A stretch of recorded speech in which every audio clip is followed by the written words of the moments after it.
All right, so we get some pretty cool requests for tires and wheels for all sorts of different types of cars. We got a really interesting one from the guys at Muscle Car Review magazine, and it's not your average muscle car, meaning that it's not shiny and polished out and all that, but it's got a pretty good surprise under the hood, and we're going to try out some pretty cool wheels and tires on it too. Arvid is here from Muscle Car Review, and he can tell you a little bit more about it. Well, this car was purchased in 2012 by Brad Van Hemert. It was an original owner Phoenix car, so this is all original paint. I call it dead red. It's just kind of a burnt paint. And we immediately started talking about using this car as a focus for tech articles. So the idea was to make it kind of like a budget build, how to build a really fun muscle car, although it's not a legitimate SS 396. It is a Malibu, very similar, and well, it's the same car, except different suspension and trim levels. But the Malibu was a great foundation for building a muscle car on the cheap. So what we decided to do at first was to make it kind of an L79 clone. In 67, a Malibu could come with a 327, 325 horse motor that was 11-to-1 compression. It was used in Corvettes in 66 and 7. So we did happen to find a 66 Corvette L79 327 350 horse, because that was the 66 rating, and actually put it in there for the build. This was done all at Midwest Muscle Cars in Lake Zurich. Matt Renz is the owner there, and he's been fantastic in helping us build this car.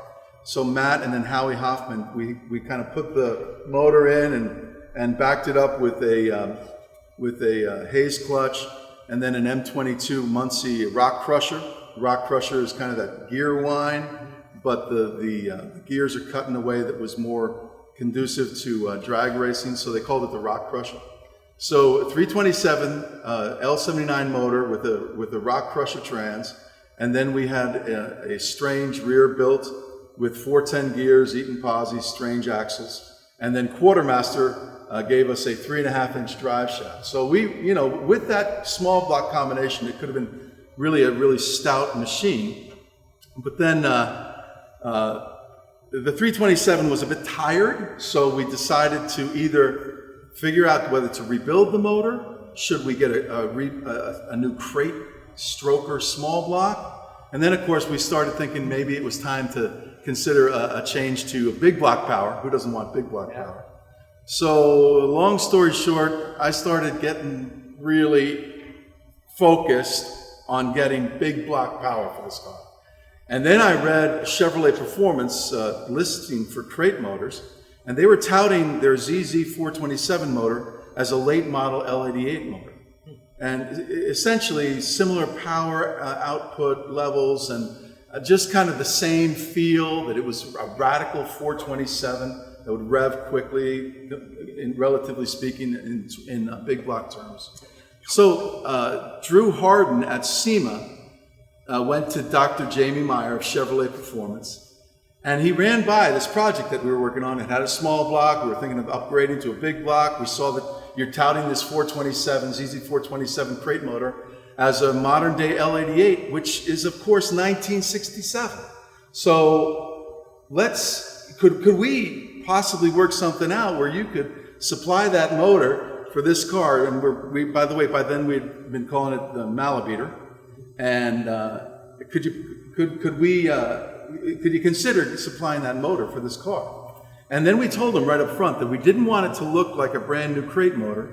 We wanted to make it look like it had just been pulled out of a 67 L88 Corvette. Yeah. One that was to match the theme of the car. Exactly. Yeah. Exactly. So it was. He was right on it. I mean, he loved the idea. And again, we were very clear that we were going to try to give it that kind of a rusty, old, dirty look. So it didn't look like it was just put in here, but rather that it was some kind of a garage find, if you will. Maybe someone tucked it away for 30, 40 years. And so we got the motor, and then the motor was delivered to Mike Ardito. And Mike Ardito is a friend of mine who's an awesome Corvette restorer. And Mike made the car look rusty, oily, dirty. He had a special formula for, that old orange big block paint kind of a look. Yeah. And and we worked on putting that together. Mike finished the motor. We brought it back to Midwest Muscle Cars in Lake Zurich, and then Matt Renz and Howie put the motor in. Had some help from Anthony Bonini and Josh Bonini as well, and they put this thing together.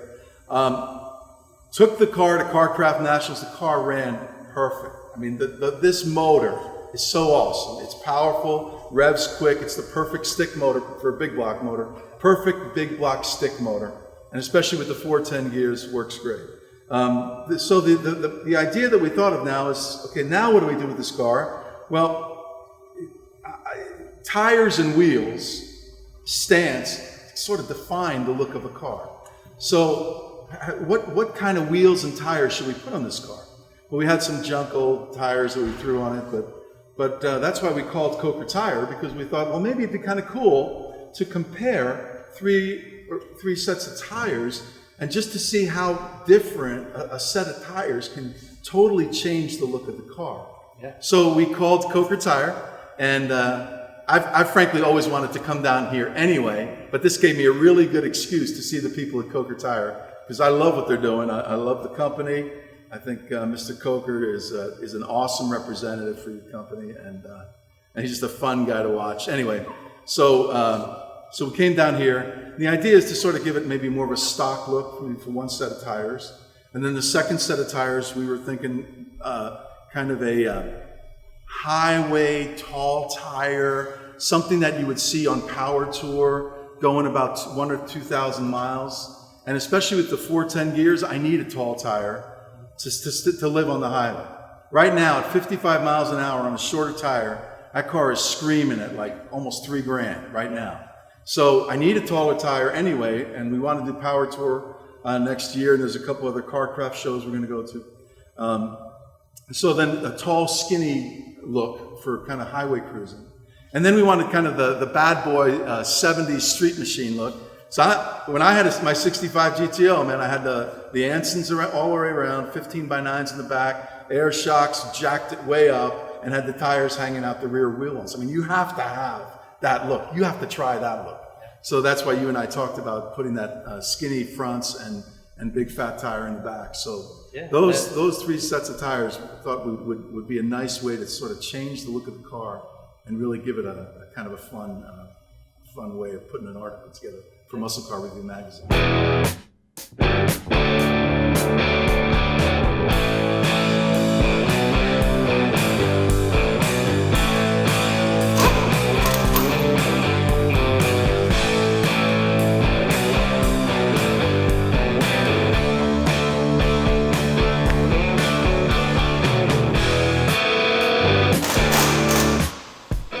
All right, so our hands are dirty, we're a little bit sweaty, but we've tried 3 different tires and wheels on this 67 Chevelle. Pretty happy with all of them. We got to say that the American Classic Bias Look Radial is the favorite. Yes. Kind of gives the car the tall and skinny profile that it really needs. And the steel wheels and dog dish caps, that's just a good look for this weathered paint job and all that. It really worked out good. And second set of tires was a set of Firestone wide oval red lines. We went with a 15-inch Chevy Rally and an F70 15 tire. Pretty correct for the car. This would originally come with 14s, but we put 15s because it's got big brakes. But the car on the Firestones handled really well. It's got the stock look. Maybe an optioned up car might have had these, a Super Sport or even a Malibu like this option level. But they did really well.